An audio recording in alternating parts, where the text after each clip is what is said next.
The water of a place can signify many things about the land which surrounds it, whether it's the magic of the waters which seeps into the surrounding area, or the land itself which touches the water. Oftentimes there can be found many folk tales surrounding natural pools, springs, rivers and wells.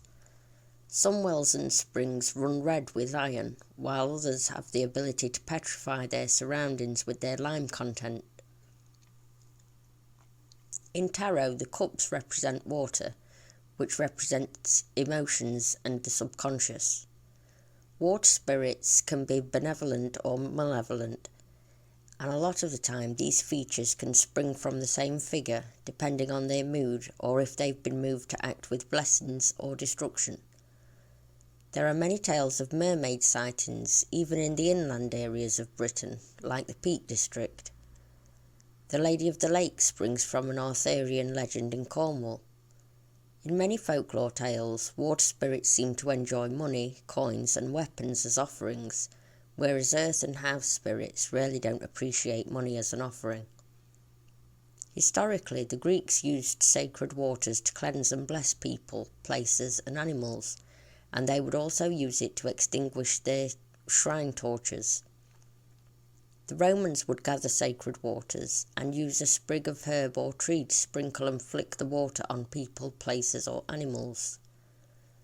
In Scottish folk magic practices, forspoken water is used wherein water is gathered from a stream where both the dead and the living cross. 3 stones, one of each, white, black and red, are dropped into the vessel, and a charm is spoken over the waters.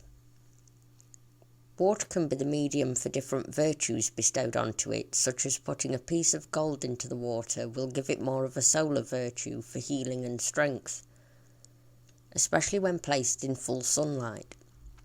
Putting silver into water can give the water more of a lunar virtue for spirit work, which can be placed in moonlight to give it more power. Placing hagstones within the water will impart its protective virtues onto the water.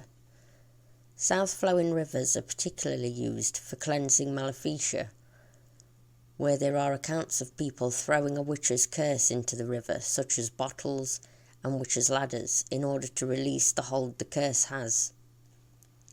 Lakes can be used to give curses. There are accounts of witches throwing their curses into lakes, and the bubbles surfacing is symbolic of the curse being released into the world. Some folk methods of collecting water from wells, springs and rivers include taking a vessel and going with the flow of the water and capping it whilst still under the water so that its spirit or some of its life force or sproul is captured and can be used for working with it in an animistic way. Folk healers may get their patients' clothing and immerse it in the waters of a south-flowing river, then tie it to a tree. As the cloth rots, so will the disease. Sacred water from springs and wells was blessed or charmed for protection and cleansing, and left for herds of animals to drink and take internally. Some folk healers will hold water in their mouths and spray it onto people, places or animals. Others will prescribe for the patient to drink the water they collect and bless. Though if you're going to do this, be safe and filter and boil any water you collect from a natural source. Water magic seems to be about contagion. It has to come into contact with a thing to have an effect upon it, and vice versa. Seawater or salt water is used in extreme exorcism cases, where fresh water just isn't cutting it. Tools of an oracular nature can be fed with spring water and herbs. For instance, placing a crystal ball in a bowl filled with spring water and mugwort under the light of a full moon is a good way to feed the crystal ball. You can also use the water on scrying mirrors and skulls. Dew collected before sunrise on the 30th of April and 1st of May is said to give the collector the sight, especially if seeking to see fairies, if they put it on their eyelids. This can be done with the dew alone, Or there are recipes for seeing fairies which involve dew, flowers, herbs and oils, which I will make another video about sometime in the future. The act of bathing and making ourselves clean and ripe for spirit work goes back a long time too.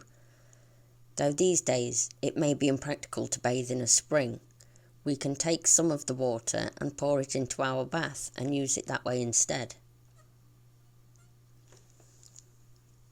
So, decide what you want the water for and when best to collect it based on its purpose. Choose a suitable water source for your intended purposes. Research the place you will be visiting. Speak with the spirit of the place and ask for their blessing on the water. Tell them your intentions with the water. Ask them to lend some of their power to the water you are collecting. Give an offering to the spirit of place, making sure it's not harmful to the environment. Collect the water either with a bowl or a bottle, but remember to cap it whilst still under the water. If using a bowl, dip it gently and go with the flow, disrupting the water as little as possible as you lower and lift the vessel. Empower the water further by placing stones or metals into it, sitting it in solar or lunar light depending on purpose, adding herbs or speaking charms over it, making sure your breath touches the water. Use the water to enchant items, tools, jewellery, people, animals, places. You can also use it as an offering in and of itself, or in ingredients in other workings, powders, spell bags, candles, etc. Thanks for watching.